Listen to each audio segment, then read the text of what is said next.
Hello दोस्तों, मैं अमन एक बार फिर से आप सभी का स्वागत करता हूं आपके अपने चैनल अमन क्लासेस में। तो बताइए आप लोग कैसे हैं। मैं आशा करता हूं आप सभी बढ़िया होंगे, स्वस्थ होंगे, मस्त होंगे और अपनी पढ़ाई इसी तरीके से कर रहे होंगे। तो चलिए स्टार्ट करते हैं। आज आपकी प्रश्नावली 8.1 का 5वां नंबर है। चलिए देखते हैं बिना किसी देरी के। तो देखिए 8.1 नंबर में 5वें नंबर में क्या कह रहा है। कह रहा है कि दर्शाइए कि एक त्रिभुज के विकर्ण क्या होते हैं, बराबर हों।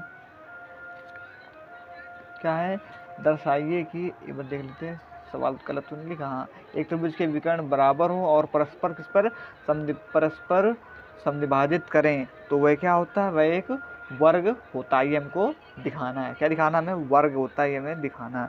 चलिए सबसे पहले हम क्या बनाते हैं, दर्शाइए एक त्रिभुज। सबसे पहले बना लेते हैं।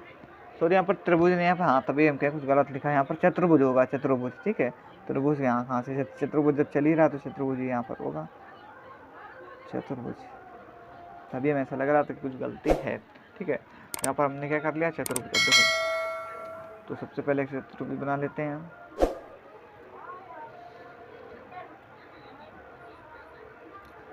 तो ये आपका क्या बन गया है,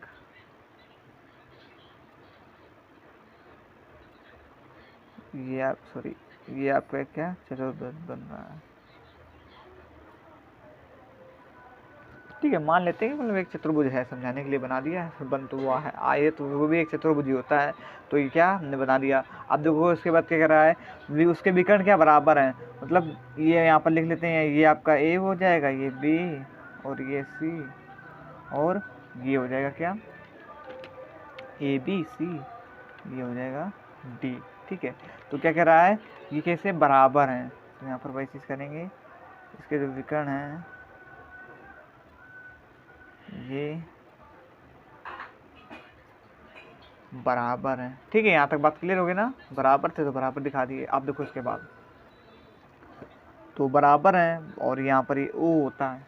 अब इस सवाल को हल करेंगे। अब हमें दिखाना क्या है, इसमें हमें दिखाना है कि विकर्ण बराबर हैं तो परस्पर समद्विभाजित करें तो वह क्या है, वर्ग है। तो जो जो पहले दिया गया वो लिख लेते हैं, फिर उसके बाद सवाल को हल करेंगे। तो सबसे पहले दिया गया है जो वो लिख लेते हैं जल्दी जल्दी। तो थोड़ा जल्दी जल्दी लिखेंगे, दिया है। ठीक है, तो क्या क्या दिया गया है, दिया है कि क्या क्या है कि ए बी सी डी हमारे पास एक क्या है,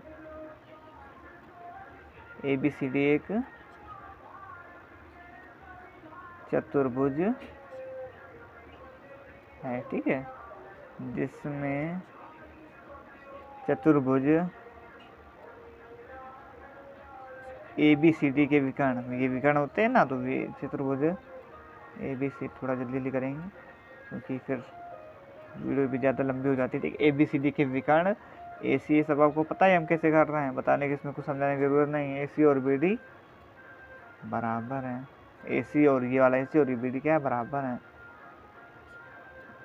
बराबर है। ठीक, इन दोनों को हमने बराबर दिखा दिया। फिर इसके बाद वो क्या कह रहा है, ये बराबर दिखा दिया तो यहाँ पर लिख भी सकते हैं कि ए सी बराबर उसके है, बी डी के है। फिर ठीक है, फिर इसके बाद चतुर्भुज ए बी सी डी के विकर्ण कैसे, विकर्ण परस्पर लंबवत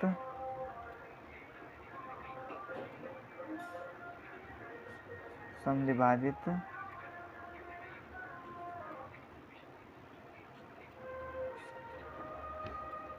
करते हैं। ठीक है, समद्विभाजित करते हैं, इसे थोड़ा पेन से करेंगे, इसके ऐसे पे ज़्यादा बड़ा बड़ा जो होता है। ठीक है, समद्विभाजित करते हैं। यहाँ तक क्लियर हो गया ना। अब देखो जो जो उसमें दिया गया था वो हमने सब लिख लिया। अब इसमें दिखा देते हैं, परस्पर समद्विभाजित करते हैं, मतलब ए ओ सी को और जो डी ओ है, सॉरी डी ओ बी को, तो ये चीज़ यहाँ पर लिख देंगे बराबर दोनों। तो ए ओ बराबर किसके, सी ओ के, कॉमा में बी ओ बराबर किसके, डी ओ के। चाहो तो इसे आप पोस्ट बनाकर भी दिखा सकते हो। ठीक है, समझ में आना चाहिए आपको बस। ठीक है, जितना जो ये वो हमने किया, जो चीज़ हमको दी गई है। अब देखो इसके बाद आगे देखो, अब ये हमको दिया गया था। ठीक है, और एक चीज़ यहाँ पर और है कि क्या कोण ए ओ बी कोण सी ओ बी बराबर कोण सी ओ डी बराबर कोण डी ओ ए बराबर 90 अंश, क्योंकि ये सारे कितने कितने सब 90 90 अंश के हैं। ठीक है। ये सब क्या है, सब 90-90 अंश के हैं। तो दिखा दिए सब बराबर 90 अंश के हो गए। अब देखो हमें सिद्ध क्या करना है,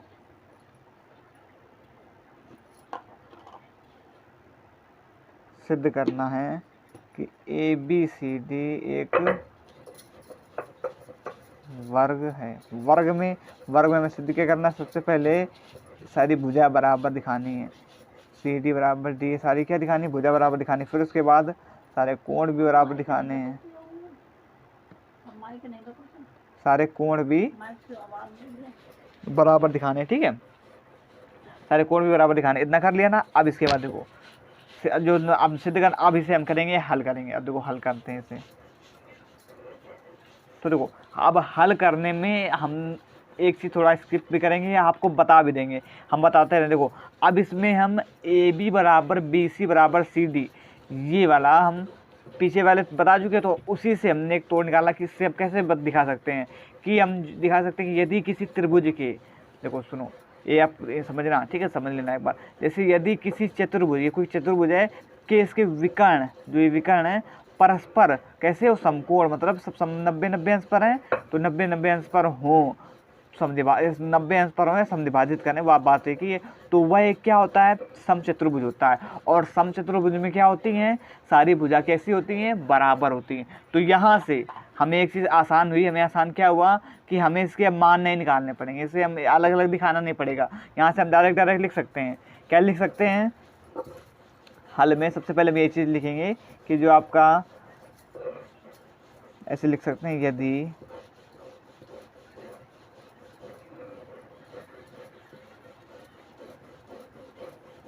किसी चतुर्भुज के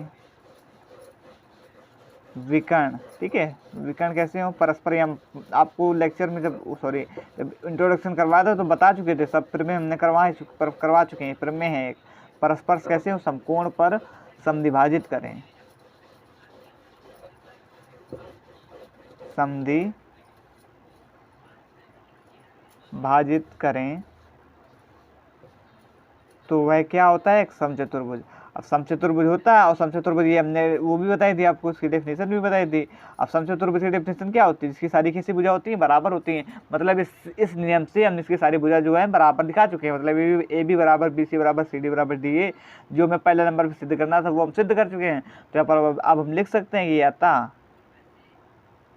AB बराबर BC बराबर CD बराबर DA, ठीक, ये चीज़ हम आपको दिखा चुके हैं। अब देखो ये, अब हमें सारे कोण भी बराबर दिखाना है। तो अब देखो, अब कोण जब बराबर दिखाना है तो अब इस यहाँ पर हम इसमें करेंगे। अब देखो इसमें हम क्या करते हैं, चलिए देखते हैं। अब हम इसमें 2 त्रिभुज लेंगे, कौन कौन से, ठीक है, क्यों ये हमें बराबर दिखाने के लिए। देखो कौन कौन से कोण त्रिभुज लेंगे, इसमें हम एक त्रिभुज लेंगे आपका, कौन सा, ADC, ठीक है। इसे हम थोड़ा अलग से पेन से कर देते हैं, कौन कौन से जो लेंगे। हम ये वाला लेंगे, एक लेंगे ADC, ठीक है, ये पूरा एक कोण लेंगे, ठीक है, बता दे रहे हैं। एक कोण ये पूरा लेंगे, कौन सा लेंगे, ADC लेंगे, ठीक है। और इसके बाद एक कोण लेंगे हम BCD, ठीक है। एक लेंगे कौन सा, ADC ले लेंगे, और एक ये नीचे वाला इसी का BCD लेंगे। ये ADC और ये BCD, ये वाला इससे अलग पेन से कर देते हैं, इससे कर देते हैं BCD, ये वाला कोण, ठीक है। समझाने के लिए आपको दिखा दे, मतलब ये पूरा एक कोण ये, और एक कोण पूरा ये, ठीक है। तो समझ में आ गया होगा ना, ये दोनों कोण हम ले रहे हैं। तो चलिए ले लेते हैं दोनों कोणों को, इन दोनों कोणों को लेकर के सर्वांग सम दिखा देंगे। चलिए यहाँ पर लिखेंगे कौन कौन सा कोण, त्रिभुज ADC तथा कौन सा, त्रिभुज BCD में। अब इन दोनों त्रिभुज को हम लेकर सर्वांग सम दिखाएंगे। चलिए अब AD और BC में देखिए क्या क्या बराबर है। देखो AD, इसमें देखो AB और ये इसमें हम सबसे पहले यहाँ इसी में देख लेते हैं चित्र में, ADC और किसमें, BCD में। तो इसमें जो AD भुजा है, ये वाली भुजा किसके बराबर है, AD भुजा बराबर किसके, BC के बराबर है, क्योंकि हम इसमें हम ऊपर दिखा भी चुके हैं, दिया है ऊपर हमने भी सिद्ध भी करा था। तो यहाँ पर हम क्या लिखेंगे, AD भुजा बराबर किसके है, BC के, ठीक। अब इसी प्रकार देखो DC और DC दोनों क्या है, उभयनिष्ठ हैं। इसमें आप देख सकते हैं क्या है, उभयनिष्ठ निश्चित है। देखो BCD इसमें भी DC और ADC इसमें भी DC, दोनों में क्या हुआ निश्चित है। अब देखो फिर इसी प्रकार ऊपर फिर देख रहे हैं कौन कौन सा ADC और BCD में। तो ADC में देखो कौन कौन से कोण, अब देखो कौन कौन कोण, इसमें AC कोण और ये BD कोण क्या है, बराबर है। तो यहाँ पर हम क्या लिखेंगे, AC कोण, AC बराबर BD, दोनों कैसे हैं, बराबर, और ये उनको दिया भी गया है, दिया है ठीक, यहाँ पर भी लिख सकते हैं दिया है ठीक। इतना निकाल लिया। अब हम तीनों, हमें सर्वांग के लिए तीनों चीज निकल चुकी हैं। तो सारी क्या है, भुजा है। ये भी क्या है S, ये भी S और ये भी S। अब हम कह सकते हैं कि S के नियम से ये क्या हो जाएगा, सर्वांग हो जाएगा। तो अब यहाँ पर लिख देंगे कि त्रिभुज ADC सर्वांग है त्रिभुज BCD की किस नियम से, S सर्वांग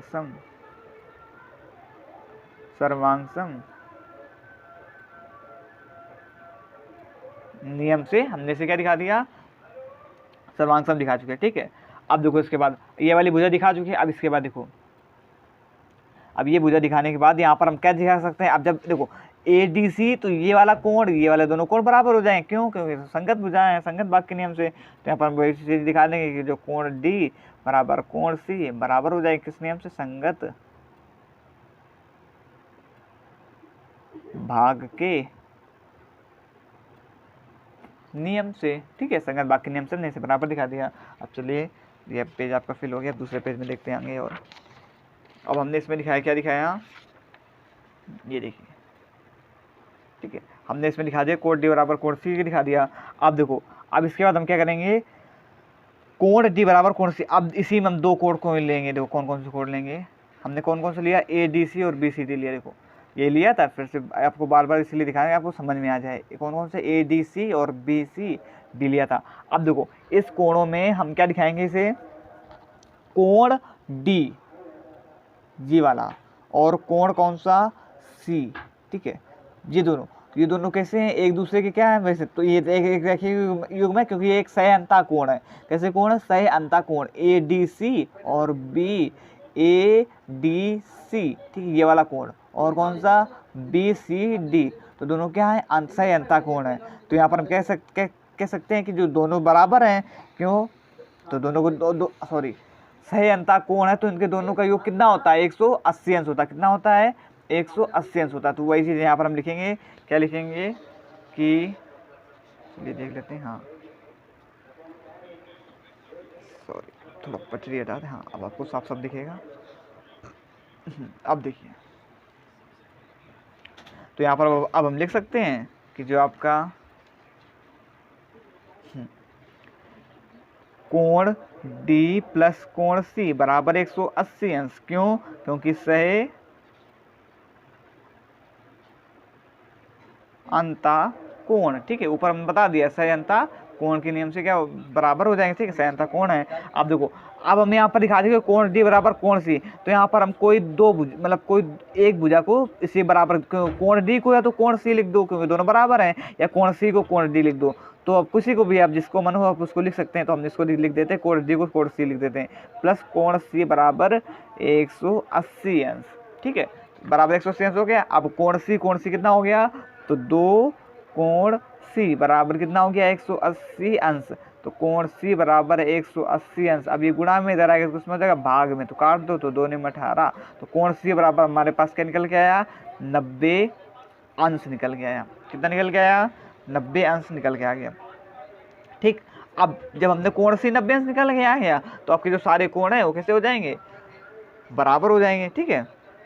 तो अब यहाँ पर हम लिख देंगे, क्या लिखेंगे, क्योंकि यहाँ पर हम देखो, ये देखो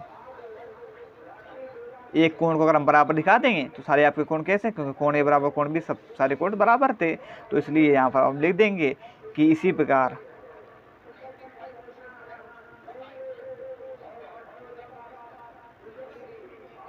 कोण A बराबर कोण B बराबर कोण C बराबर कोण D बराबर 90 अंश ठीक है। अब हम लिख सकते हैं हैंस प्रूव्ड ठीक है। बात समझ में आ गई ना। क्योंकि हमने कोण सी एक कोण बराबर, तो सारे कोण आपके क्या हो जाएंगे, बराबर हो जाएंगे, वही हमने दिखा दिया। तो आई होप कि आपको जो 8.1 का 5 नंबर होगा है वो समझ में आया होगा। ठीक है, आप एक दो बार और अपने मन से लगाएंगे तो इसे यहाँ पर देखो हमने अब धीरे धीरे चीज़, बड़े सवाल हैं फिर भी हमने स्किप करने की पूरी कोशिश की है। यहाँ पर हमने देखो ये चीज़ आपकी स्किप कर दी हमने। यहाँ पर अगर यहाँ पर लगाते तो 2 पेज में सवाल लगता है। ठीक है, तो इसलिए हमने इस चीज़ को थोड़ा सा स्किप करके एक ही लाइन में, क्योंकि आप पता है बस इस चीज़ को याद रखें, आप लिख सकते हैं। और हम हाँ सवाल में यही करेंगे, क्योंकि पहले सवाल से हमने तोड़ उसका निकाल लिया है, अब हर सवाल में आपका ये चलेगा। ठीक है, तो आई होप कि आपको सवाल समझ में आया होगा। अगर ये सवाल समझ में आया हो तो प्लीज़, अगर थोड़ा सा भी कहीं से भी आपको अगर थोड़ा सा भी समझ में आया हो तो वीडियो को लाइक करें, कमेंट करें, शेयर करें। क्योंकि आप कमेंट करेंगे, आप भले मतलब अगर आपको ना समझ में आया तो हमें वो कमेंट कीजिए। ठीक है, तो हम फिर से आपको बताने दूसरे उसमें लेक्चर में बताने की कोशिश करेंगे, क्योंकि हमें भी पता चलेगा कि आपको वहाँ नहीं समझ में, जब आप हमें बताएंगे ही नहीं तो हमें कैसे पता चलेगा कि आपको समझ में आ रहा है कि नहीं आ रहा है। ठीक है, तो आई होप कि आप हमारी बात समझ पा रहे होंगे। तो बस हम इतना ही चाहेंगे कि अगर आपको हमारी वीडियो समझ में कहीं भी थोड़ी सी भी समझ में आ रही हो, अगर कोई डाउट भी लग रहा है तो हमें आप कमेंट करें। हम आपको दूसरी वीडियो में पूरी हम हर वीडियो में ये कहते हैं कि हम आपको दूसरी वीडियो पूरी बताने की पूरी कोशिश करेंगे। ठीक है, अगर अच्छे लगे तो लाइक करो, कमेंट करें, शेयर करें, और अगर कोई चैनल में नया हो तो चैनल को सब्सक्राइब भी करें, और इसी प्रकार जुड़े रहें अमन क्लासेस से। धन्यवाद, जय हिंद।